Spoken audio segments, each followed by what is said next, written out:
shove. The Patriots always get the shove. Let's put it this way. I don't think that actually exists, but that being said, it's amazing to me how often referees' decisions seem to benefit the Patriots. Yeah, well. Because yesterday was a prime example of that. For anybody who was watching the Steelers-Patriots game yesterday, and if you didn't watch it, then shame on you, because that was clearly the best game of the day yesterday. The Steelers, there's no other way to say it. The Steelers got screwed. And people from the NFL and various media outlets can talk all they want about that the rule was interpreted correctly. And if that's the case, then the rule sucks. And the rule needs to be revisited. Are you talking about the plane of glass? No. Again, it's not the plane of glass. There's no glass there, brother. Well, you know what I mean. It's any other position on the field and any other person on the field, all they have to do is break the end zone plane and play stops, and it's a touchdown, and that's it. For whatever reason, there's a different rule for anybody who catches the ball. Now, the problem with that is Steelers tight end Jesse James. This was the play. All right, Ben Roethlisberger throws a pass. Jesse James catches it. He lands on his butt at around the 1-yard line, but is not touched, so he still can move forward.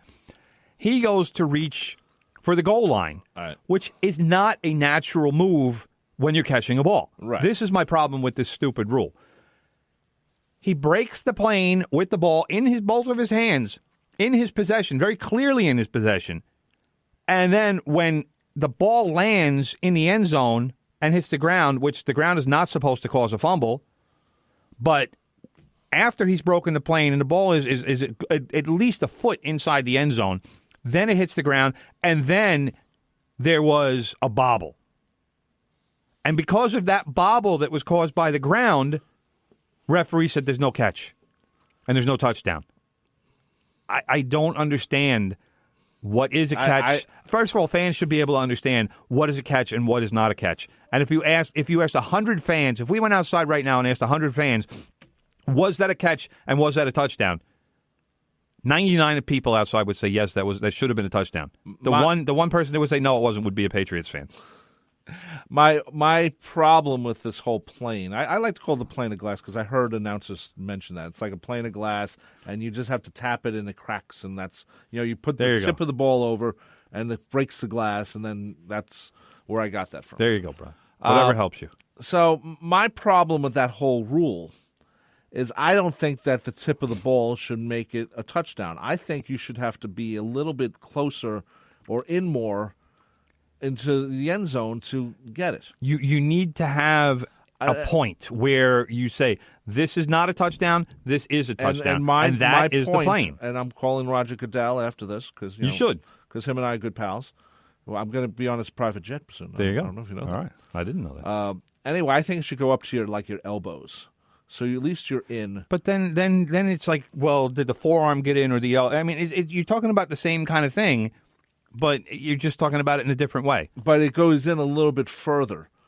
Like Carl yesterday with the Raiders. He tries to get the ball in. He's running towards the end zone. He's trying to get the ball into the pylon corner, and he screwed up. Now, we've seen this before with other players where they just go for the pylon, and it tends to go in because the ball goes in even though they didn't. Right. I don't think that's fair either. Because if the player isn't there, why should the ball? I mean, because the ball it's gets all there about first. The ball. The ball is the only thing that matters. The ball matters. gets there first, but the player is the one who controls the ball. But the ball is the only thing that matters. Well, I as think long as the ball goes over the line, I don't and the like ball those breaks pylon that plane. dives. And look what happened yesterday to the Raiders. Well, they got screwed. Not that I'm upset by it, but they got Derek Carr screwed up. He screwed up big time because he should have dove in with both hands. And he didn't. He was trying. He was trying to take the path of least resistance and make sure that he didn't get hit. And he did. He held the ball with one hand, and because of that, he lost the ball. Right. And if the ball goes through the end zone and goes out of bounds without it being in possession, well, that's a touchback and a turnover. Cowboys said thank you very much for the win. Right, and the Cowboys should have lost that game because when they scored that field goal, they had 3 shots going to the end zone, and they screwed up each time. Yeah, and they had to settle for the field goal. They got a break when they knew it's going to be called the index card game or whatever instead of the Heidi game or something. They put the index card to see how much further the ball was over the invisible line right. with the chains. So they got lucky with that, and then they were literally, 3 yards out, and they couldn't get in. And you know what my thing is? If you can't get in through the middle the first time, you go around the second time. You don't go 3 times up the middle. Well, most teams like to believe that their line is strong enough to move the pile a yard. No, because you want to know why? Because the running back coming around the corner, so to speak, let's say going to the right, he could do a dive into the end zone. He could do a 2-yard dive or a 1-yard dive, and he's going to get in. Or he could slide in or something. There's less people there to stop him, including your own players. Well, I don't necessarily agree with that because I saw that in a game yesterday.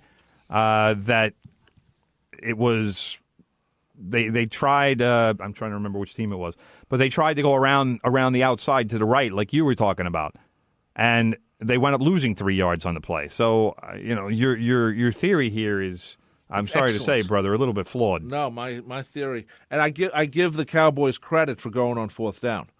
If they didn't get that play, they would have been giving the ball to the Raiders on their 30-yard line. And I give them credit because I'm a believer. You go on 4th down when in the fourth quarter. If you're tied or losing. I agreed with what the Cowboys did with kicking the field goal because I think you have to put points on the board at that point.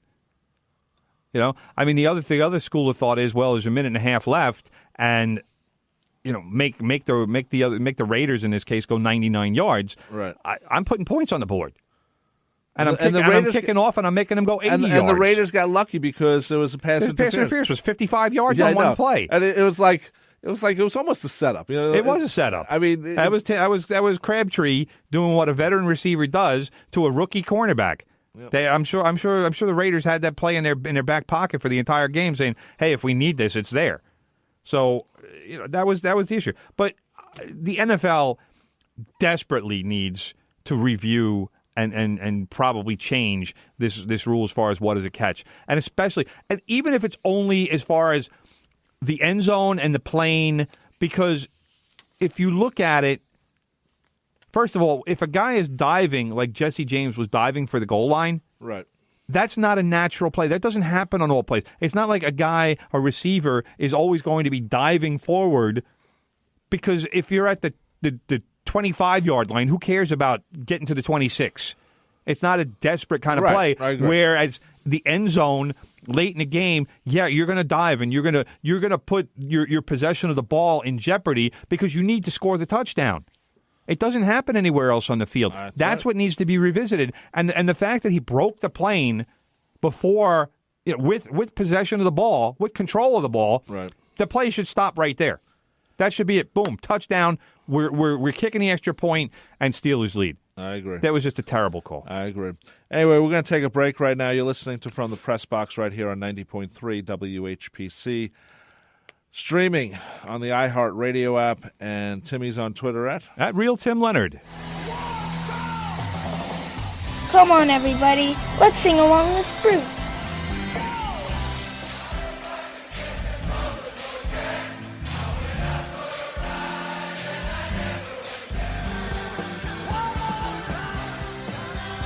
Join me, Kim Tracy, for the music of Bruce Springsteen and the E Street Band on Thunder Road, Sundays at 1 p.m. on the Voice of Nassau Community College 90.3 WHPC and on the iHeartRadio app. Frank Sinatra. Bing Crosby. Ella Fitzgerald. Dean Martin. Hey guys, what are you doing? We're making a list of artists you don't hear on the radio anymore. Wait, I know where you can hear all of them and more. Where? Right here on Standard Serenade. Join me, Glenn DeMilt, for 2 hours of great songs by the great stars. Saturday afternoon at 5 on the Voice of Nassau Community College, 90.3 WHPC. Shake off the realities of the day, broaden your musical horizons, and embrace the diversity every Monday afternoon at 6 on Revelations. The show offers a potently unique collection of music with an emphasis on themes and rock rarities, an occasional tour de force of blues and soul, mixed with compelling sets of folk and folk rock. I'm Steve Kay, and I've got the perfect soundtrack for your drive home every Monday afternoon at 6 on Revelations, right here on the voice of Nassau Community College, 90.3 WHPC. Okay, we're back on From the Press Box right here at 90.3 WHPC. Here every Monday, 9 a.m. to 10 a.m. Put on Spreaker.com, and it goes to iTunes from there. Afterwards as a podcast. I'm Rob Leonard. He's award-winning sports writer Tim Leonard. Quickly, before we talk about a very good week for the Yankees, I just want to quickly bring up Carmelo Anthony returned to the Garden this past weekend, and not a good day for Carmelo, only 12 points. Yeah, all in the first half, too. Did not score in the second half. Yeah, and Knicks, though, destroyed the Thunder, 111-96. Without Porzingis. No Porzingis. Michael Beasley scored how many points, brother? 30. Wow. The Bees. Yeah. This is the guy who I keep saying deserves more minutes. Him and whenever he plays, like he said, he's a walking bucket. Love Bees. I like when Tim Hardaway Jr. plays, too. I think he was out. He was also out for that game. Yeah, but he's been playing well when he does play. When he does play. He's been very inconsistent. Anyway, Knicks are 16-13, very quietly doing 16-13. Yeah, 16-13. They're 4-game winning streak. Yeah, how about that? And a little excitement in the Garden for a change. Yeah, it's hard to believe. And, first time in a decade or so. You know, it's you hate to think that it was all Carmelo's fault that they couldn't do this, but no, I'm going to still put the blame on the GM and Phil Jackson and among others, and Phil Jackson's predecessors. But the last 3 or so years, I'll definitely put that on Phil Jackson because it was his fault. He was the guy in charge. They gave him the keys to the kingdom, and he screwed up the kingdom. Yeah. Well, anyway, the Islanders they won 4-3 over the Kings on Saturday in overtime. Again, the best division in the NHL right now is the Metropolitan Division. The Washington Capitals have 43 points. The Carolina Hurricanes have 35 points. That is, 8-point difference. And the rest of the league is not even close between the first and the last place. Devils are in second. Rangers and Islanders are tied for fourth, though technically the Rangers are in fourth. Islanders are playing good, but there's some other things going on with them. Well, the one thing that came out of recently was Islanders head coach Doug Waite is clearly not happy with his team's defensive effort, and really there's no reason for him to be pleased. The Islanders have turned into more or less a very freewheeling offensive team, which is great because you like to see them scoring goals. They're the second best offensive team in the league, but they're 29th in goals against. And that's not going to get it done in the NHL. Yeah. And they're also 31st on the penalty kill with their percentage, 73%. That's miserable. That's just not good. Yeah, they have 118 goals for, 114 against. Yeah, that's which if it was 118 for and maybe about 100 against, I'll even take 100. And reduce that by 14. Think about how many more wins they would have. Right. I'm not saying you can cherry pick when you're going to take those, but if you reduce that goals against by 14, chances are you got a good 4 more wins. And also, they've been playing really well at the Barclays Center, 10-2-2. Yeah, and home games coming up tomorrow night against Detroit, and then Thursday against Anaheim. So I keep waiting for the Islanders to make a move. I'm not sure. I don't think they're going to make a move. I think they're going to keep it the way it is. Well, just to put a few wins together.